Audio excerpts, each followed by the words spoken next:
তুমি তোমার লাইফটাকে সেট করছো, তুমি বিয়ে করছো, আমার ছোট্ট বন্ধুটা কিন্তু মানসিক ভারসাম্য হারায় ফেলছে।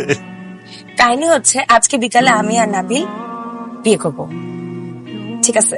তো বিয়ের আগে নাকি মেয়েদের চেহারা এক্সট্রা গ্লো দেখা যায়। এক গ্লো দেখা যায়, কিন্তু সেটা লাভ ম্যারেজের ক্ষেত্রে, পালানো বিয়েতে থাকে না। আশ্চর্য, ভালোবাসা মানুষকে বিয়ে করবো, এখানে টেনশনে কি আছে? তুই তো ভালোবাসার মানুষের বিয়ে করতেছস, কিন্তু আমি চিন্তা করতেছি নাবিল ভাইয়ের জন্য। ওর মতো তার ছেলেকে বিয়ে করলে তার যে কি হয়। এত তাড়াহুড়া করার দরকার ছিল? আরেক বছর ওয়েট করতি। আমাদের পক্ষে ওয়েট করতে, কিন্তু ও তো কোনোভাবে মানতে রাখেনি। কাজে মাঝে কিন্তু সব রেডি আছে। শিওর? হ্যাঁ। আমি কিন্তু সুপার এক্সাইটেড। তোমার কথা শুনে বোঝা যাচ্ছে। এক্সাইটেড না? এক্সাইটেড না হলে এরকম পিচ্ছি একটা মেয়ের পাল্লায় পড়ে এসব করি? আচ্ছা, একটা কথা মনে পড়লো, বার্থ সার্টিফিকেট তুলছো? হাতে। আচ্ছা শোনো, তাহলে আজকে বিকাল 4টায় দেখা হচ্ছে। উফ, রাখো তো, বাই। 100 টাকা ভাড়া দিতেছে, বুঝছো? কিন্তু চাচাই যে কামটা করছে আদায় করে আমাদের দিতে পারছে না।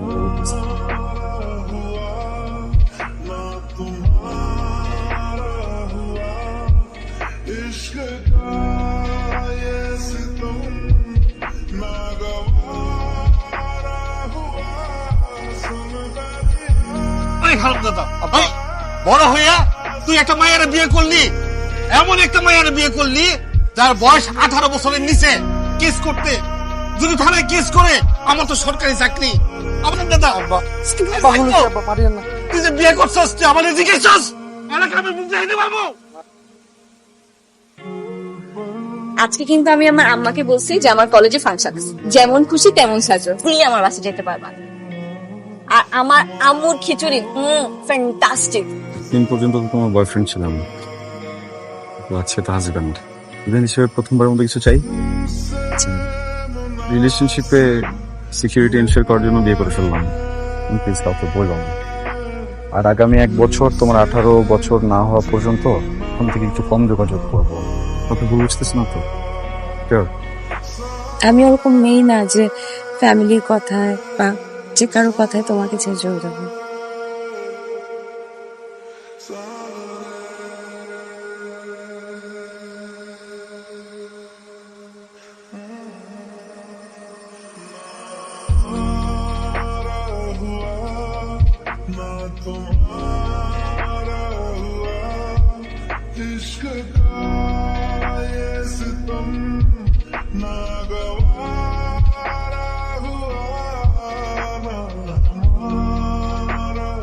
চাকরি পাইতে হইলে 100% প্রিপারেশন লাগে।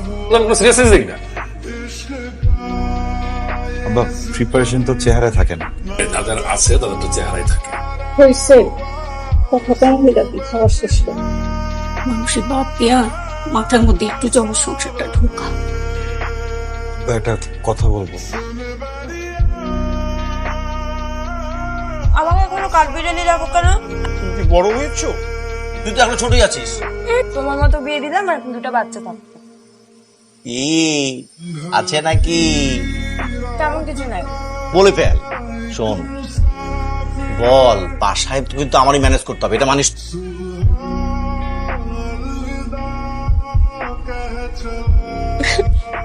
থাপ্পড়টা কিন্তু আমি তোমার দিতে চাইছি। ব্যবস্থা আছে না, সমাজ ব্যবস্থা কিছু লোকজন আছে না, সমাজ ব্যবস্থা মানে না।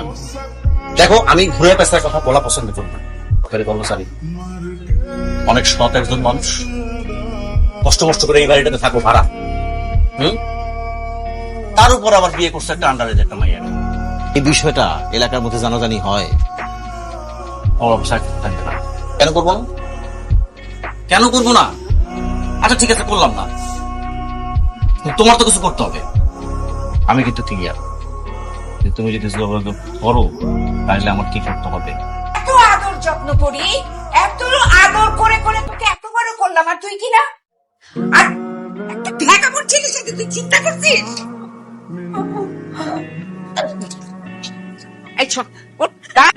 ওর সাথে আমি যেন আর কোন রকম কোন সম্পর্ক তোর না দেখি। আরে হ্যাঁ, আমি বুঝেতেছি কি করতে হবে। পুলিশের পোলা না, পুলিশ বাপরে শুদ্ধ আমি জেলে ঢুকাবো। পুলিশের বাহাদুরি দেখায়।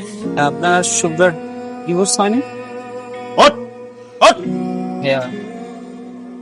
তো বলছি না তো, সমস্যা নেই। ওরা একবার বলছি আমি এনতে যেতে, কিন্তু হবেও না। নেক্সট টাইম আমার সামনে এই ধরনের কোনো কথা তো বলা দূরের কথা, আমার সামনেই আসবে না। তাহলে শুভ্রা যে অন্য ছেলেকে বিয়ে করলো, তুমি জায়গাটা তো দিন। ভাই আমি বলি প্লিজ শোনেন, শুভ্রার মামা আর আমার মামা বন্ধু, হয়েছে মেসেঞ্জারে আমার ফোন থেকে লগ ইন করে ঠিকই আমার না কি যেন হচ্ছে বুঝছেন, আমি না নিঃশ্বাস নিতে পারতেছি না, বড় কষ্ট হইতেছে, বুকে অনেক চাপ দিতেছে। একটু ব্যস্ত করে দেন না আব্বা, আপনি যেটা বলবেন আমি সেটা করবো আব্বা। আমি লাগলে রিক্সা চালাবো আব্বা, আপনি যেতেছেন না, অনেক চাপ হয়ে যেতেছে। না আমি এই সম্পর্ক শুরুটা সত্য দিয়ে করতে চাই। পুরোটা জীবন একটা মিথ্যাকে সত্যভাবে কাটাইছি তো। তুমি আমার জীবনের প্রথম মানুষ না, তোমার আগেও আমার জীবনে একটা মানুষ ছিল। তুমি আমার জীবনের প্রথম ওয়াইফও না, তোমার আগে ভালোবেসে আমি একটা মানুষকে বিয়ে করছিলাম, কিন্তু আমি তো অযোগ্য। অযোগ্য মানুষরা না ভালোবাসার মানুষদের ধরে রাখতে পারে না।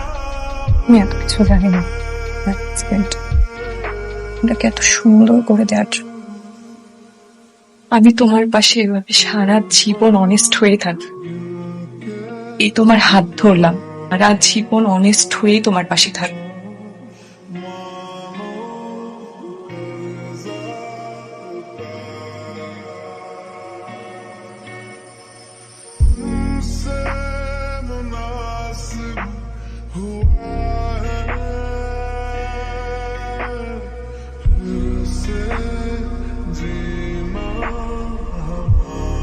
শোন, তুই একটু খোঁজ খবর নিয়ে দেখ ভালো করে, মায়ের মধ্যে মনে হয় ঝামেলা আছে। এবার তুই আমার কলারে হাত দিলি?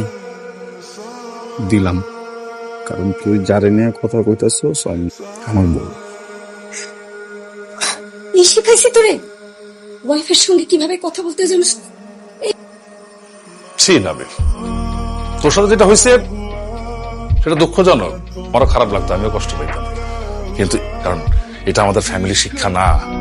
এটা তার বাবা মা আত্মীয় পরিজন সবাইকে রেখে আমাদের বাসায় বউ হয়ে আসছে। আমার এখানে আইনা বসা রাখছিস কেন? কিলো কথা কানা যেতেছে না?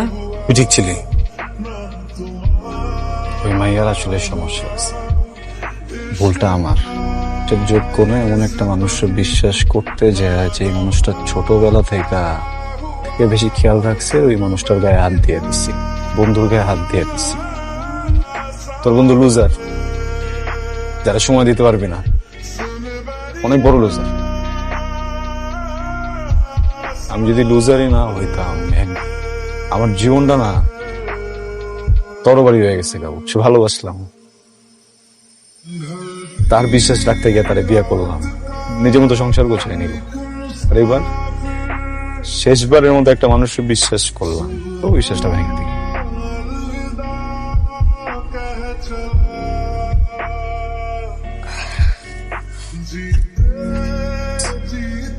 একটাবার